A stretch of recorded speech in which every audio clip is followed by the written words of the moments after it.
لا إله إلا الله لا إله إلا الله لا إله إلا الله محمد رسول الله لا إله إلا الله لا إله إلا الله لا إله. السلام علیکم ورحمۃ اللہ وبرکاتہ. روحانیت کے رنگ رضا کے سنگ میں آپ سب کا استقبال ہے. بھائی، بہت سے لوگوں کی فرمائش تھی اور شکایت تھی کہ رضا صاحب آپ ویڈیو اپلوڈ کیوں نہیں کر رہے، کیا وجہ ہوئی؟ تو بھائی، ویڈیو اس لیے اپلوڈ نہیں کر رہا، اتنے سے لوگوں کے اندر ویڈیو اپلوڈ کیا کروں ابھی یہ سوچ رہا تھا، کیونکہ لوگ میری ویڈیو دیکھنا پسند ہی نہیں کرتے، تو چینل چلانے سے کیا فائدہ. چلو ٹھیک ہے، جو بھی دیکھ رہا ہے کم صحیح آج مٹھی بھر ہیں، کل جھوڑی بھر کے ہو جائے گی. اور جو بھی ہمارا چینل دیکھ رہے ہیں ان سب کو سے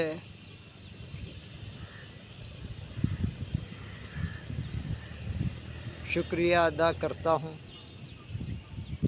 جو بھی ہمارا چینل دیکھ کے ہمارے کو سراہ رہے ہیں. نعیم بھائی نے فون کر کے بتلایا کہ رضا صاحب کوئی چھوٹا سا وظائف بتلاؤ جس سے ہمارے تنگ دستی دور ہو جائے. بھائی، میرے جتنے بھی وظائف ہیں سب چھوٹے چھوٹے سے بتلائے ہیں، کوئی بڑی سورہ واقعہ نہیں بتلائی، سورہ ملک نہیں بتلائی، یا کوئی بڑی آیتیں نہیں دیں، یا سورہ فیل کا نہیں بتلایا، سورہ اخلاص کا نہیں بتایا. صرف ایک دو نام کے ہیں، اور ہر عمر میرا چھوٹا ملے گا آپ کو. چلو آج ہم آپ کو اتنا پاورفل ایک وظیفہ بتلا دیتے ہیں جہاں سے قرآن اسٹارٹ کرنے سے پہلے ہی وہ چیز پڑھی جاتی ہے اور اس کے بعد پورا قرآن پڑھا جاتا ہے. آپ کوئی سی بھی صورت پڑھو گے اس سے پہلے وہ چیز پڑھنا ضروری رہتی ہے، صرف ایک سورہ توبہ کو چھوڑ کے، کیونکہ بسم اللہ الرحمن الرحیم یہ ایک ایسا عمل ہے. آپ دریا کے اوپر بھی مسلح ڈال دو یا دریا کے اوپر بھی جاؤ گے تو دریا بھی آپ کو راستہ بن جائے. ایک واقعہ رابعہ بصری جی کا یاد آ گیا. رابعہ بصری اللہ کی بہت عبادت گزار گزری ہیں، وہ بھی بسم اللہ کی عامل تھیں اور کئی وظائف کرے انہوں نے، اور اللہ کی بہت بہت زیادہ عبادت کیا کرتی تھیں.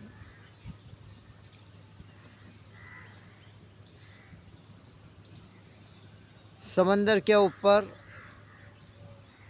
مسلح، پانی پہ مسلح بچھایا اور نماز پڑھ لی. خیر، قصہ بہت بڑا ہے، ویڈیو بڑی ہو جائے گی. ایک دفعہ کا واقعہ ہے، جب وہ حج پہ جا رہی تھیں ان کا گدھا بار بار مر جاتا تھا، تو وہ اللہ سے کہتی ہیں اور وہ پھر گدھا زندہ ہو جاتا، پھر دعا مانگتی زندہ ہو جاتا. آخری بار ان کو غصہ آ گیا، جلال آ گیا. انہوں نے کہا، اے اللہ، تو اس بڑھیا پہ اتنا مذاق کر رہا ہے؟ مجھے کوئی شوق نہیں ہے حج پہ جانے کا، وہ تو خانہ کعبہ مجھے طواف کرانے کے لیے آ گیا تھا، اس کا احسان اتارنے کے لیے میں جا رہی ہوں. بول. خیر، ان کا کیا مرتبہ تھا کیا نہیں تھا، ہمیں اپنے آپ کے مرتبے کو بلند کرنا ہے۔ جتنے بھی ہمارے بزرگ گزرے ہیں وہ بھی انسان تھے، انہوں نے بھی عبادتیں کریں، ریاضتیں کریں، گناہوں سے پاک رہے، جب جا کے ان کو مرتبے حاصل ہوئے۔ تو ہم بھی تو آدم ذات میں سے ہی ہیں، ہم بھی تو انسان ہیں، ہم کیوں نہیں کر سکتے؟ ہمارے اندر کے شیطان کو، ہمارے اندر کی برائیوں کو مارنا پڑے گا، جب جا کے ہمیں کچھ مرتبہ حاصل ہوگا۔ اگر آپ مرتبہ حاصل کرنا نہیں چاہتے ہیں، اپنا کام نکالنا چاہتے ہیں، تو آپ آرام سے جو میں وظائف دیے ہیں وہ کریے، اس سے سارے کام آپ کے حل ہو جائیں گے۔ یہ نہیں کام نہیں ہوگا، سارے کام ہوئیں گے، لیکن کچھ مرتبہ پانے کے لیے اپنے نفس کو مارنا پڑتا ہے۔ جب آپ کی نفس مارو گے، اپنے اندر کے شیطان کو مارو گے، جب جا کے آپ کو روحانیت حاصل ہوتی ہے، کیونکہ آپ کا قلب صاف ہو گیا، آپ کے دل کے اندر کچھ نہیں رہا، جو بھی کھایا پیا وہ سب ختم ہو گیا۔ اسی لیے ہمارے بزرگ ہمیں پرہیز کی اجازت دیتے ہیں اور پرہیز کراتے ہیں اور تاکید کرتے ہیں کہ یہ پرہیز کرو گے تو تمہیں یہ چیز حاصل ہوگی۔ اب آپ کسی کے سامنے کہو گے لہسن، پیاز، دودھ، انڈا، مچھی، دہی یہ میں استعمال نہیں کرتا، تو وہ بیوقوف لوگ ایک ہی جواب دیتے ہیں، جو ہمارے حضور نے کرا وہ سنت ہے۔ حضور کچے مکان میں رہیں، تم پکے مکان کیوں بناتے ہو؟ حضور نے چٹائی پہ نماز پڑھی ہے، تم چٹائی کیوں بچھاتے ہو؟ جا نمازیں موٹے موٹے گدے کی کیوں بچھاتے ہو؟ انہیں تو چٹائی پہ نماز پڑھی ہے۔ ہمارے حضور نے تو کچی مسجد بنائی تھی، آپ پکی مسجد کیوں بناتے ہو؟ سنت تھوڑی ہے، انہوں نے تو کچی مسجد بنائی تھی تو وہ سنت ہے، کچی مسجد بناؤ۔ اس ٹائم میں وہ چیزیں نہیں تھیں۔ اور جو یہ پرہیز ہے یہ ہمارے بزرگوں سے نے بتلایا ہے۔ اب یہ ہمارے حضور نے بتایا ہے نہیں بتلایا، یہ مجھے نہیں معلوم، ہمارے بزرگوں نے بتلایا، اس لیے ہم پرہیز کرتے ہیں۔ قرآن کہتے ہیں کہ قرآن میں سے بتلاؤ۔ ارے بھائی، جو قرآن پڑھے ہوئے نہیں ہیں، نادرہ ہی نہیں پڑھے ہوئے، حفظ تو چھوڑو، جو قرآن کی تفصیل نہیں پڑھ سکتے، وہ مزوری کرتے ہیں کہ قرآن سے ثابت کر کے بتلاؤ کہ یہ چیزیں وہ ہیں کیا ہمارے حضور نے کھائی ہیں۔ حضور نے تو بکری کی پشت کھائی ہے، وہ سنت ہے، بس وہی کھاؤ۔ پھر پاڑا، بکرا، مرغا بھی، مچھلی کیوں کھاتے ہو؟ سب سے زیادہ انہیں پسند تھی بکری کی پشت، اور وہ کھائی ہے۔ اگر کہیں قرآن کی بات کرتے ہو تو ثابت کر کے بتلا دو، انہوں نے تیتر، بٹیر یہ کھایا ہے۔ اللہ نے حلال کیا ہے، فرض نہیں کیا۔ کھاؤ تو ٹھیک، کھاؤ تو کوئی ثواب نہیں ہے، اور نہیں کھاؤ تو عذاب نہیں ہے۔ نہیں کھانے سے تمہارا ایک فائدہ ہے، آپ کے جسم کی بدبو ختم ہو جاتی ہے، اور جب جسم کی بدبو ختم ہوئے گی تو اللہ کی رہنمائی اور روحانیت جب اللہ دے گا تو آپ کا قلب صاف ہوگا، جلد حاصل ہو جائے گی۔ اس لیے پرہیز ترک جلالی اور جمالی بتلاتے ہیں، اور نہیں کرتے ہو تو آپ کو مرتبہ ملے یا نہ ملے، لیکن آپ کے کام پورے ہو جائیں۔ اب کوئی پرہیز کرتا ہے تو آپ اس کے اوپر آبجیکشن مت اٹھاؤ۔ چلو وظیفے کی اور لے کے چلتا ہوں۔ اس وظیفے سے بیماری میں بھی شفا ہو جائے گی، اور جو کام چاہو گے وہ کام ہو جائے گی، جس مقصد کو سامنے رکھ کے پڑھو گے۔ پرہیز کر کے پڑھو گے تو عامل بن جاؤ گے، اور بنا پرہیز کے پڑھو گے تو تمہارے سارے کام ہو جائے گے، کوئی پریشانی کوئی دشواری نہیں آئے گی انشاءاللہ، کیونکہ اللہ کے اس کلام میں بہت طاقت ہے۔ 3125 مرتبہ بسم اللہ الرحمن الرحیم پڑھنا ہے۔ جسم کے اوپر کوئی اچھی خوشبو لگائیں، بڑھیا سے خوشبو لگائیں اور پاس میں 7 طرح کی مٹھائی رکھ کے پہلے فاتحہ دیں، جو کہ یہ فاتحہ دینے کا طریقہ تو یاد ہوگا۔ فاتحہ پڑھیں اس کے اوپر اور فاتحہ پڑھ کے دعا مانگیں کہ یہ فاتحہ جو بھی میں نے پڑھا ہے، اس کے پڑھنے میں جو بھی غلطی ہو گئی ہو، اللہ پاک تو اس کو درست سمجھ کے اپنی بارگاہ میں قبول عطا فرما، اور اس کا ثواب ابو علی شاہ قلندر رحمۃ اللہ علیہ کو پہنچے۔ دیکھیں یہاں پہ میں یہ غلطی کر گیا ہوں، سب سے پہلے اس کا ثواب حضور صلی اللہ علیہ وسلم ان کی آل کو، حضرت علی ان کی آل کو، اور اس کا ثواب ابو علی شاہ قلندر کو، وصال ثواب ابو علی شاہ قلندر کو پہنچے۔ پھر اس کے بعد آپ یہ عمل کریں۔ فاتحہ کا طریقہ سمجھ گئے؟ یا اللہ میں نے یہ جو بھی فاتحہ پڑھی ہے، اس کا وصال ثواب حضور صلی اللہ علیہ وسلم ان کی آل کو، ابو علی شاہ قلندر کو پہنچے، اور میں بسم اللہ کا یہ وظیفہ اسٹارٹ کر رہا ہوں اور اس نیت سے کر رہا ہوں، یہ اس کی زکوٰۃ دی ہے میں نے۔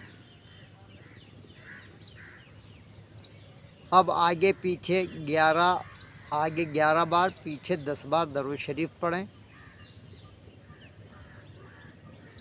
اور اس کے بعد بسم اللہ الرحمن الرحیم شروع کر دیں۔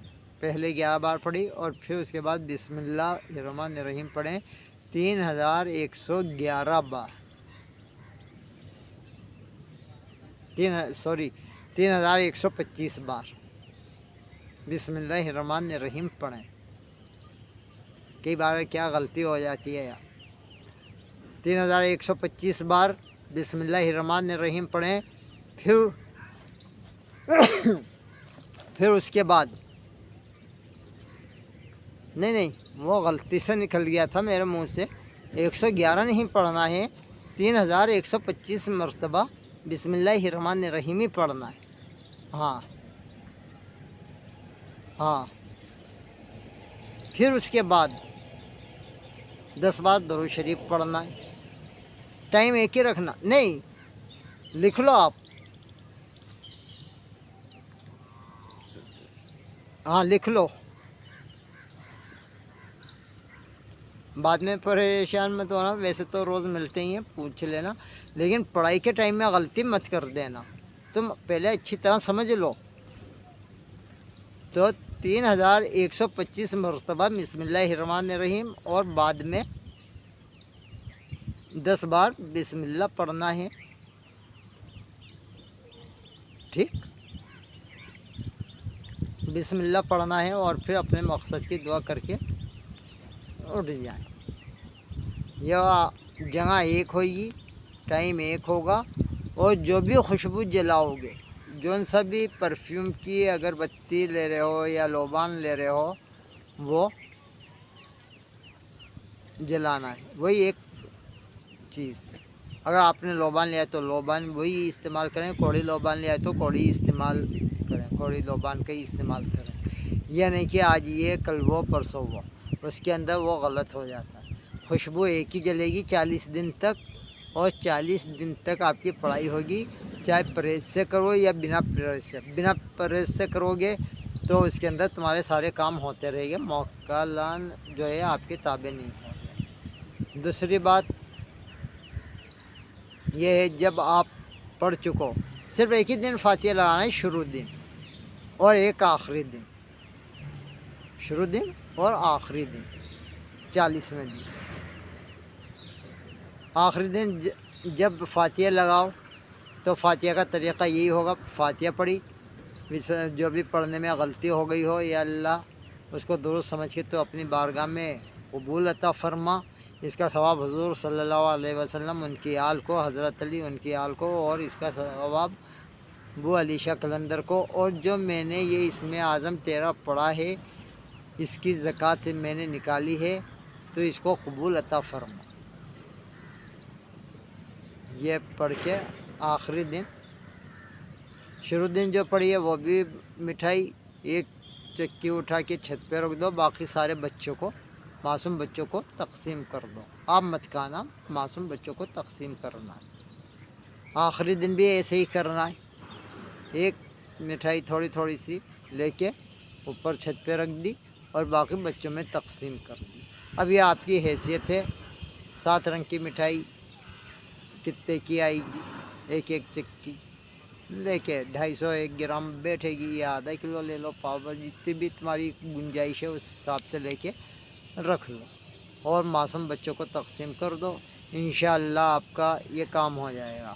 اور ہاں، جب بھی آپ یہ عمل کرنے بیٹھیں تو تازہ غسل کریں، تازہ وضو بنائیں، 2 رکعت نماز حاجت نفل ادا کریں، پھر اس کے بعد اپنا یہ وظیفہ اسٹارٹ کریں. انشاءاللہ آپ کو 20ویں دن خوشیاں نصیب ہونے لگیں گی. میں یہ نہیں کہتا ایک دن میں ہو جائے گا. میرے سارے وظیفے، میں ہر بار کہتا ہوں، میرے سارے وظیفے 40 دن کے ہی ہوتے ہیں. ایک دن کا کوئی سا وظیفہ نہیں ہے، 2 دن کا کوئی سا وظیفہ نہیں ہے، 4 دن کا یا 11 دن کا کوئی وظیفہ نہیں ہے میرے پاس. 11 دن میں کر سکتے ہو تو پھر اس کی مقدار جو ہے بڑھ جاتی ہے. 21 دن کا کرتے ہو تو اس کا 6000 3000 ہو رہے 250 ہو جائے گی. ابھی 3125 ہے نا، تو 50 ہو جائے گی. سمپل ہے. تمہارے اندر وہ ہونا چاہیے کیپیسٹی.